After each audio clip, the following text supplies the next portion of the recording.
अगली खबर एमपी के नरसिंहपुर से है, जहां राहुल गांधी की बोर्ड अधिकारी यात्रा के दौरान दरभंगा रैली में प्रधानमंत्री नरेंद्र मोदी के खिलाफ और उनकी मां को लेकर बोले गए अशब्दों को लेकर नरसिंहपुर की भाजपा महिला मोर्चा द्वारा कांग्रेस कार्यालय का घेराव करते हुए जमकर विरोध प्रदर्शन किया गया और राहुल गांधी के खिलाफ जमकर नारेबाजी की गई। और इस नारेबाजी के दौरान कांग्रेसी भी सामने आ गए और उन्होंने प्रधानमंत्री मोदी के खिलाफ जमकर नारेबाजी की। इस दौरान बेहद तनावपूर्ण माहौल रहा और कांग्रेस ने पहले तो बीजेपी के लोगों का फूलों से स्वागत कर उन्हें टॉफियां बांटी, लेकिन उसके बाद भी बीजेपी द्वारा राहुल गांधी के खिलाफ जमकर शब्द बोले गए और कांग्रेसी भी प्रधानमंत्री मोदी को लेकर संबोधित करते हुए वोट चोर गद्दी छोड़ के कई नारे लगाते हुए नजर आए। इस दौरान पुलिस ने दोनों पक्षों को शांत कराने की काफी कोशिश की, लेकिन पक्ष और विपक्ष दोनों ही एक दूसरे का विरोध करते रहे। भारत के प्रजातंत्र में स्वस्थ परंपरा है, राजनीतिक दल एक दूसरे पर आरोप लगाते हैं, मर्यादित लगाते हैं।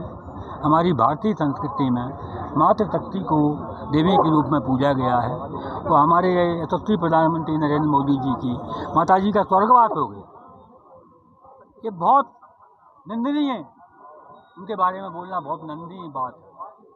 जिस व्यक्ति का स्वर्गवास हो जाए, जो स्वर्ग लोग सुधार जाए, तो उसके बाद हम उसे ऐसे प्रधानमंत्री पर आरोप लगाएं, ये ठीक नहीं। चाहे नरेंद्र मोदी की माँ हो, चाहे राहुल गांधी की माँ हो, तो चाहे किसी अन्य की माँ हो, माँ का सम्मान इस देश में होता रहा है। हमारे देश में हमारी मातृशक्ति वीरांगना रही है, लक्ष्मीबाई, दुर्गा, काली, उनकी पूजा करते हैं।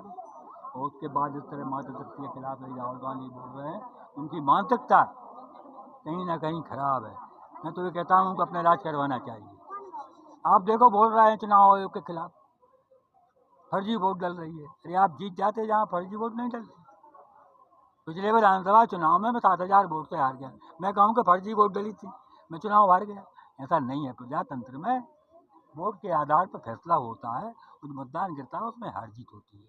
पार्टी द्वारा कांग्रेस का घेराव किया गया है। राहुल गांधी की सभा में जो मोदी जी का अपमान किया गया है, गाली दी गई उसको लेकर, लेकिन आज कांग्रेस ने फिर गांधीगिरी दिखाई है, आंदोलनकारियों को फूल वगैरह बांटे हैं, साथ में हमने टॉफी भी बांधी है। कांग्रेस हमेशा अहिंसा की पुजारी रही है और जो वाक्य जिस बात को लेकर कर रहे हैं, दरअसल में वो भारतीय जनता पार्टी का ही एक कार्यकर्ता सभा होने के उपरांत आके उसने जो भी बात कही है जिसके बारे में हम लोगों को नॉलेज नहीं। कांग्रेस की राहुल गांधी और के मंच पर रहते हुए वहां पर कोई भी अभद्र भाषा का उपयोग नहीं किया गया और राहुल गांधी के बारे में सब जानते हैं।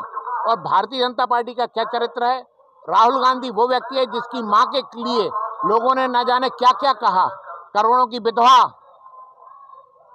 डांस बार वाला, क्या न जाने क्या क्या किसके लिए क्या कहा है उनके द्वारा। ये चरित्र भारतीय जनता पार्टी का, कांग्रेस का ये चरित्र नहीं रहा। कांग्रेस ने हमेशा मातृशक्ति का सम्मान किया है और आगे भी करते रहे। क्योंकि आज भारतीय जनता पार्टी में मातृशक्ति कुछ सामने आई थी, हमने उनकी इज्जत करते हुए उनका सम्मान किया है, उनको फूलों से उनका स्वागत किया है और उनको हमने उपहार स्वरूप उनको टॉफियां पेश की। अपने साथ में हमने चाय के लिए भी आमंत्रित किया था उनको। भारतीय जनता पार्टी महिला मोर्चा और समस्त संगठन की ओर से जो कांग्रेस की रैली थी बिहार दरभंगा में, और वहां पर उनके कार्यकर्ता के द्वारा जो मां के बारे में अभद्र टिप्पणी की गई है, उसको लेकर बहुत ही आक्रोश है और समस्त मातृशक्ति इनके विरोध में आज यहाँ पे उपस्थित हुई है। और हमारी सबकी मांग है कि राहुल गांधी की पार्टी में उस कार्यकर्ता का निष्कासन भी हो और उस ऐसे व्यक्ति की नागरिकता भी समाप्त की जाए जिसको अपनी माँ का सम्मान नहीं करना जानता, वो किसी और की माँ का क्या सम्मान करेगा। कांग्रेस कार्यालय के सामने विरोध प्रदर्शन किया गया, चूड़ियां फेंकी गई, क्या कहने की कोशिश की गई है? उनको सिर्फ जागृत करने की कोशिश की गई कि जो उनके विचार, उनके जो किसी नेता के पीछे लग के वो अपने संस्कारों को भूलते जा रहे हैं, तो आज हमें उन्हें चूड़ियां खनका के उनके संस्कारों को जगाने का प्रयास किया है। आज अभी आप कांग्रेस में थी और आप बीजेपी में शामिल हो गई हैं। कांग्रेस की जो नीतियाँ थी वो राष्ट्र विरोधी थी, इसलिए मैंने भाजपा ज्वाइन कर लिया आज। तो क्या पहले से कोई प्लानिंग थी या नहीं, कोई प्लान? अचानक से मन में विचार आया। किस बात से पार्षद हैं आप? राजीव वार्ड क्रमांक 24, काजल सोनूलाल।